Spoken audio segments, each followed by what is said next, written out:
এই যে রিকশাওয়ালা ভাই, দ্রব্যমূল্যের দাম যে হারে বৃদ্ধি পাচ্ছে, আপনি কি ঠিকঠাকভাবে 3 বেলা খেতে পারছেন? খাইতে পারি না মানে? রিক্সা চালায় আইফোন কিনা লাইছি, ডেইলি আমার ইনকাম 1500 থেকে 2000 টাকা। আমি তো গরু আর মুরগি ছাড়া ভাতই খাই না। আর জিনিসপত্রের দাম বাড়লে কি হয়েছে, ইনকামও তো বাড়ছে। কিভাবে? কিভাবে আবার কি, আগে রাস্তার এই মাথার থেকে ওই মাথায় গেলে 20 টাকা লইতাম, এখন লই 40 টাকা। ইনকামও বাড়ছে, জিনিসপত্রের দামও বাড়ছে। আগে তো পান্তা ভাতও জুটতো না, এখন তো গরু ছাড়া ভাতই খাই না। ওই বেটা, তুই কি নেশা করছস? নেশা করে এসব কথা কইতাছস? আমি 20,000 টাকা চাকরি কইরা না পারি খাইতে, না পারি ঘর ভাড়া দিতে, জিনিসপত্রের খালি দাম আর দাম। হালার ঘরে হালা, তুমি চাকরি করতে যে কাম করো 7 ঘন্টা, তোমার কি বেতন দিব 2 লাখ? যোগ্যতা নাই, আবার দোষ দাও সরকারের। তার মানে কি আপনি বলতে চাচ্ছেন সবাই জব বাদ দিয়ে রিকশা চালাবে? অবশ্যই। আমি কি কইলাম, আমি তো গরু ছাড়া ভাতই খাই না। আমি সারাদিনে কাম করি 12 ঘন্টা, তো আমি গরু না খাইলে কি ওই গরু খাইবো? ওই বেটা, তুই তো অশিক্ষিত, তুই চাইলে রিক্সা চালাইতে পারবি। আমার ছোট ভাই অনার্স পাস কইরা রাস্তায় ঘুরে চাকরি পায় না, ওই চাইলেই কি তোর মতো রিক্সা চালাইতে পারবো? হালার ঘরে হালা, মাস্টার্সের সার্টিফিকেট বাসায় ঝুলাই থুই আইছি, পুরা সে বাসা বানাইছে। আর তুই এসেছিস বেটা অনার্স লয়ে। আর শিক্ষিত হইছি কি হইছে? রিক্সা চালাই নাকি খারাপ?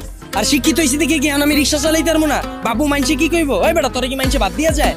আর হালার ঘরে হালারা, তোরা 2 দিন পর পর নাটক করস, সার্টিফিকেট পুরা এলাস। অনার্স মাস্টার্স পাস করছস টাল্টিবেল্টি করে, চাকরি পাবি কইতে? যারা পাওয়ার হেরা পায়, এরা নিজেরা ওইভাবে তৈরি করে।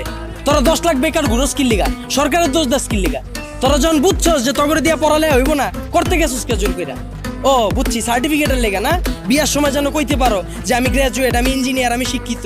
এসব বন্ডামি বাদ দিয়া তোর বাইরে রিক্সা লয়ে বেরিতে পার। তার মানে আপনি কি বলতে চাচ্ছেন, আপনি নিজেও অনার্স মাস্টার্স কমপ্লিট করছেন, কিন্তু নিজেকে ওইভাবে তৈরি করতে পারেননি, যার কারণে আপনার জব হয়নি? হ্যাঁ অবশ্যই, মিছা কথা কমুকে। আমি নিজের ওইভাবে তৈরি করিনি, আমি জবও পাইনি, আমি রিক্সা চালাই না শুরু করছি।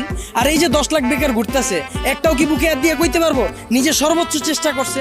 আর এই যে 10 লাখ বেকার ঘুরতেছে, একটাও বুকে হাত দিয়ে কইতে পারবো নিজে করে ওইভাবে তৈরি করছে, নিজে করে সর্বোচ্চ চেষ্টাটা করছে, তাও চাকরি পায় নাই? সারা রাত খেলছে কার্ড, সারাদিন গার্লফ্রেন্ডের সময় দিছে, ওরা চাকরি পাইবো কইতে? যারা পাওয়ার হেরা পায়। আর গ্রাজুয়েশন কমপ্লিট করছিস ভালো কথা, বইয়া রইছিস কে? ব্যবসা কর, উদ্যোক্তা হ, ঝুঁকি ল, হাজার মানুষের লেগে রাস্তা খোল, এসব বন্ডামি বাদ দে।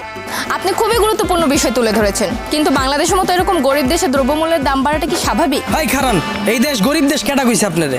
এই দেশে 150,000 কোটি টাকার সিগারেটই বিক্রি হয়। বিশ্বের ভিতরে 5 নাম্বার বিড়িখোর বাংলাদেশ। এই দেশে মানুষ 20 কোটি, স্মার্টফোন চালায় 23 কোটি, বাইক চলে 30 লাখ, প্রাইভেট কার চলে 50 লাখ। এই দেশ আবার গরিব হয় কেমনে? ওই বেটা, যারা গরিব ওরা গরিবই আছে, আর যারা বড় লোক ওরা বড় লোকই হইতাছে। এমনি দেশ চললে সবাই তো না খেয়ে মরবো। হালার ঘরে হালা, 1974 সালের পর থেকে এখন পর্যন্ত কেউ না খায় মরছে? তুই তো নিজের বুকে হাত দিয়ে কইতে পারবি এখন পর্যন্ত কোনো একবেলা না খায় রইছস? হালার ঘরে হালা 3 বেলা তো ভাত খাসি, লগে আবার বিকালের নাস্তাও মারাস। আর যে কস জিনিসপত্রের খালি দাম বাড়তাছে, খামু কেমনে? জিনিসপত্রের দাম বাড়লে খাস কে, কিনস কে? বুঝে আমারে? তাহলে কি আপনি বলতে চাচ্ছেন সাধারণ মানুষ না খেয়ে থাকবে? এনে আপনি আবার সাধারণ মানুষ কই পেলেন? এনে তো সবাই অসাধারণ, আমরা সবাই বাংলাদেশি, আমরা সবাই এক। একটা জিনিসের যদি দাম বাড়ে, আমরা যদি এটা খাওয়া বা ব্যবহার করা বন্ধ করে দিই, দেখি ব্যবসায়ীরা কার কাছে বেচে। যখনই আমরা খবর পাই কালকে থেকে পেঁয়াজের কেজি 20 টাকা বেড়ে যাবো, ওই দিনই যাই আমরা দোকানে ভিড় করে আলাই। তো দোকানদারও তো আমরা বুঝেই দিতাছি, পেঁয়াজের কেজি 20 টাকা হোক আর 2 লাখ টাকা হোক, আমরা কিনা খামুই। যেটা মার্কেটে চাহিদা বেশি থাকবে ওটার দাম তো বাড়বেই। আমরা যদি সিদ্ধান্ত লই আমরা খামু না, ব্যবসায়ীরা বেচবো কার কাছে? আর পৃথিবীর যখন জন্ম হয়েছিল তখন কি এত খাওয়ান দাওয়ান ছিল? তখন কি এত বার্গার ছিল, পিজা ছিল? তখন কি মুরগির কালাবুনা ছিল? কে মানুষ শাক পাতা খায় বাচ্চা রইছে না? আমরাও পারো, আমাকে সবার একই তৈব। যে কোনো সিন্ডিকেট ভাঙ্গার লেগে আমরা নিজেরাই যথেষ্ট। আর সরকারের দোষ দিয়া লাভ কি? আমরা জনগণ নিজেরাই তো চুতিয়া। একটা জিনিসের দাম বাড়লে আমরা ফ্রিজ ভরা শুরু করে দিই, ফ্রিজ ভরা বন্ধ করলে এমনি সবকিছু ঠিক হয়ে যাবে। ধন্যবাদ ভাইয়া। ওনার কথা শুনে আমরা বুঝতে পারলাম দেশের পরিস্থিতি যতই নিয়ন্ত্রণের বাইরে থাকুক না কেন, আমরা সবাই যদি একত্রিত হয়ে যুদ্ধ করি তাহলে সবকিছু নিয়ন্ত্রণে আনা সম্ভব।